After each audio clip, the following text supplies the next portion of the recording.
Bismillahirrahmanirrahim. Assalamualaikum warahmatullahi wabarakatuh. Alhamdulillahirabbil alamin.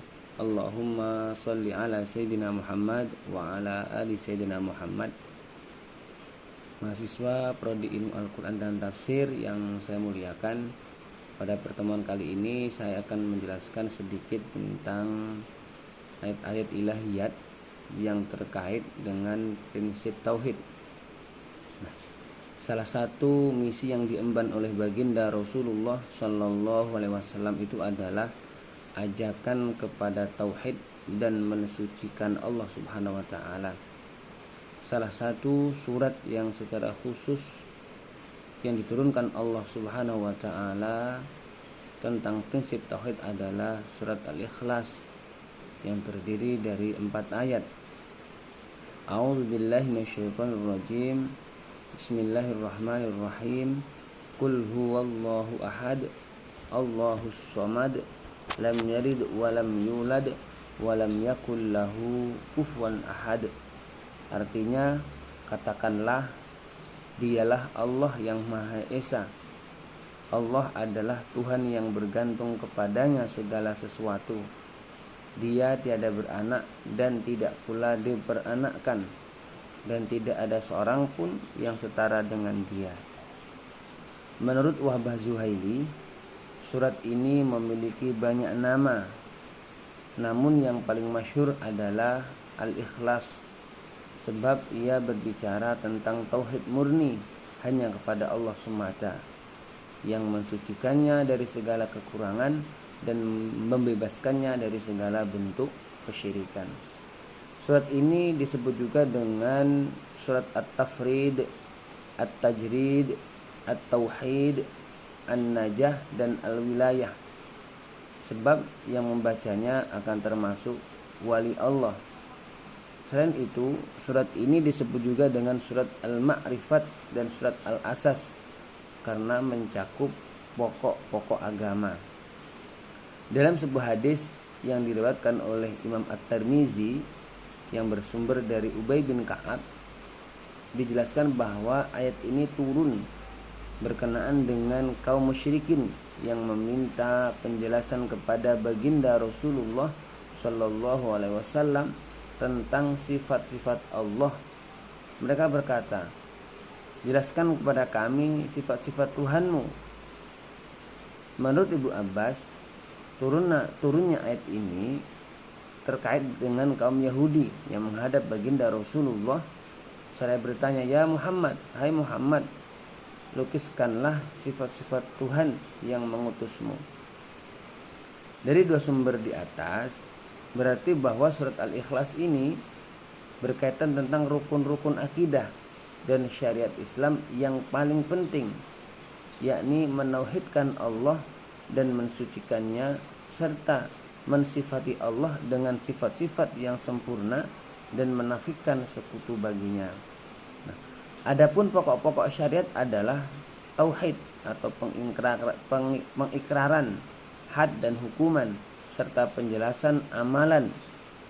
Ayat ini sekaligus menjadi bantahan bagi kaum Nasrani yang mengatakan bahwa Tuhan itu 3 atau Trinitas, dan kaum yang menyatakan bahwa Tuhan itu banyak. Para mahasiswa yang dimuliakan oleh Allah, ayat pertama dari surat Al-Ikhlas menegaskan bahwa Rasulullah Shallallahu Alaihi Wasallam diminta mengatakan Allah itu adalah Esa, Allah Esa, Allah tunggal. Jadi Rasulullah diminta oleh Allah untuk mengatakan kepada orang yang tidak meyakini bahwa Allah itu Esa, tunggal, dengan mengatakan Allah itu Esa dalam zat dan sifatnya. Artinya Allah adalah pencipta langit dan bumi dan yang menciptakan kalian. Allah Maha Esa dengan sifat ketuhanannya dan tiada sekutu baginya dalam ketuhanan. Ini ayat pertama. Kemudian ayat kedua, Allahus Samad, menegaskan bahwa Allah menjadi tempat bergantung semua makhluk. Mereka meminta kepada Allah, kita meminta kepada Allah dan berharap apa yang kita minta selalu dikabulkan oleh Allah Subhanahu wa taala. Sekaligus ayat kedua ini membantah atas keyakinan kaum musyrikin Arab yang meyakini adanya perantara dan zat selain Allah yang dapat memberi pertolongan di hari kemudian. Ibnu Abbas menafsirkan kata as-somad dengan makna Allah yang dituju oleh seluruh makhluk dalam memenuhi kebutuhan dan permintaan mereka. Dialah Allah yang sempurna kekuasaannya, zat yang maha mulia dan sempurna kemuliaannya, zat yang maha agung dan sempurna keagungannya, zat yang maha lembut dan sempurna kelembutannya, zat yang maha mengetahui yang sempurna ilmunya, zat yang maha bijaksana dan sempurna kebijaksanaannya. Dialah zat yang sempurna kemuliaan dan kekuasaannya. Dialah Allah yang sifat-sifatnya tidak boleh disematkan melainkan kepadanya. Dia tidak memiliki tandingan dan tiada satupun dan tiada suatu pun yang menyerupainya. Maha suci Allah yang Maha Esa dan Maha menakutkan. Kemudian pada ayat ketiga, Qul huwallahu ahad Allahus samad lam yalid wa lam yulad, menegaskan bahwa tidak ada anak yang lahir darinya dan Allah tidak lahir dari apapun dan Allah tidak sejenis dengan apapun. Ayat ini juga menjadi bantahan terhadap kaum musyrikin yang mengatakan bahwa para malaikat adalah anak Allah. Juga bantahan kepada orang-orang Yahudi yang mengatakan bahwa Uzair adalah putra Allah.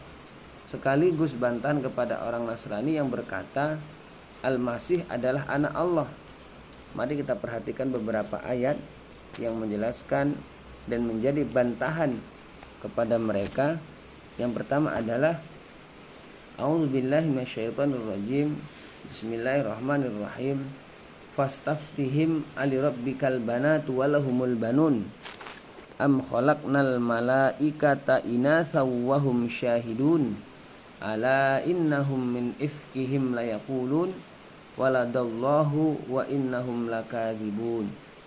Artinya, tanyakanlah ya Muhammad, tanyakanlah wahai Muhammad kepada mereka orang-orang kafir Mekah, apakah untuk Tuhanmu anak-anak perempuan dan untuk mereka anak laki-laki, atau apakah kami menciptakan malaikat-malaikat berupa perempuan dan mereka menyaksikannya? Ketahuilah bahwa sesungguhnya mereka dengan kebohongannya benar-benar mengatakan Allah beranak, dan sesungguhnya mereka benar-benar orang yang berdusta. Ayat di atas ditegaskan dalam beberapa surat lain, di antaranya surat Al-An'am ayat 101. A'udzubillahi minasyaitonirrajim. Bismillahirrahmanirrahim. Badi'us samawati wal ardi anna yakunu lahu waladu wa lam takul lahu sahibah wa khalaqa kulla syai'in wa huwa bikulli syai'in alim. Artinya, dia pencipta langit dan bumi. Bagaimana dia mempunyai anak padahal dia tidak mempunyai istri. Dia menciptakan segala sesuatu dan dia mengetahui segala sesuatu. Firman Allah dalam surat yang lain, yakni surat Maryam, wa ma yanbaghi lirrahmani ay yattakhidha walada in kullu man fis samawati wal ardi illa atir rahmani abda laqad ahsahum wa addahum adda wa kulluhum atihi yaumal qiyamati farda. Artinya, dan tidak layak bagi Tuhan yang Maha Pemurah mengambil atau mempunyai anak. Tidak ada seorang pun di langit dan di bumi kecuali akan datang kepada Tuhan yang Maha Pemurah selaku seorang hamba. Sesungguhnya Allah telah menentukan jumlah mereka dan menghitung mereka dengan hitungan yang teliti. Dan tiap-tiap mereka akan datang kepada Allah pada hari kiamat dengan sendiri-sendiri. Dalam ayat lain, yakni surat Al-Anbiya, diterangkan juga wa qalu takhadar rahman waladan subhanah bal ibadum mukramun la yasbiqunahu bil qawli wa hum bi amrihi ya'malun. Artinya, Dan mereka berkata, Tuhan yang Maha Pemurah telah mengambil mempunyai anak. Maha suci Allah, sebenarnya malaikat-malaikat itu adalah hamba-hamba yang dimuliakan. Mereka itu tidak mendahulinya dengan perkataan dan mereka mengerjakan perintah-perintahnya. Ayat terakhir dari surat Al-Ikhlas memberi penegasan kembali bahwa tidak ada yang menyamai Allah. Tidak ada satupun makhluk yang dapat menyamainya. Ini juga sebagai bantahan terhadap kaum musyrikin Arab yang meyakini bahwa Allah memiliki tandingan dalam perbuatan-perbuatannya, di mana kaum musyrikin menjadikan para malaikat sebagai sekutu bagi Allah, sebagai sekutu bagi berhala-berhala yang mereka buat, sebagai tandingan-tandingan kepada Allah Subhanahu wa taala. Segala yang ditetapkan dalam surat Al-Ikhlas, ya. Jadi sekali lagi, segala yang ditetapkan dalam surat Al-Ikhlas merupakan penetapan akidah Islam yang berdiri tegak di atas tauhid, tanzih dan taqdis.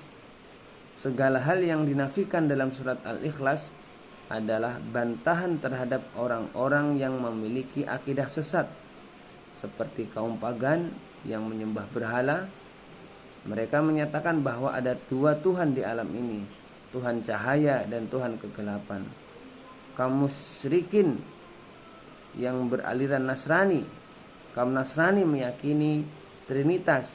Kaum Sabi'ah menyembah tata surya dan bintang-bintang. Kaum Yahudi yang menyatakan dan menganggap Uzair adalah anak Allah. Dan kaum musyrikin yang menyatakan bahwa para malaikat adalah putra-putri Allah. Semua yang mereka tuduhkan dibantah oleh surat ini.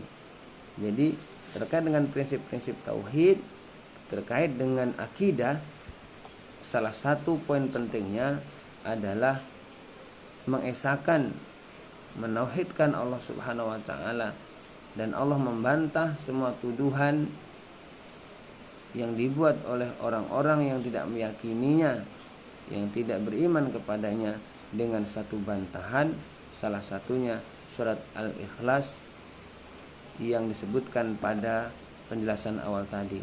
Ini yang dapat disampaikan bagi teman-teman mahasiswa. Semoga bermanfaat. Silahkan berikan kritikan, berikan komentar, dan berikan penjelasan ulang atau berikan kritikan dalam bentuk video yang lain, sehingga penjelasan-penjelasan ini dapat memberikan kontribusi bagi Anda semuanya. Terima kasih. Assalamualaikum warahmatullahi wabarakatuh.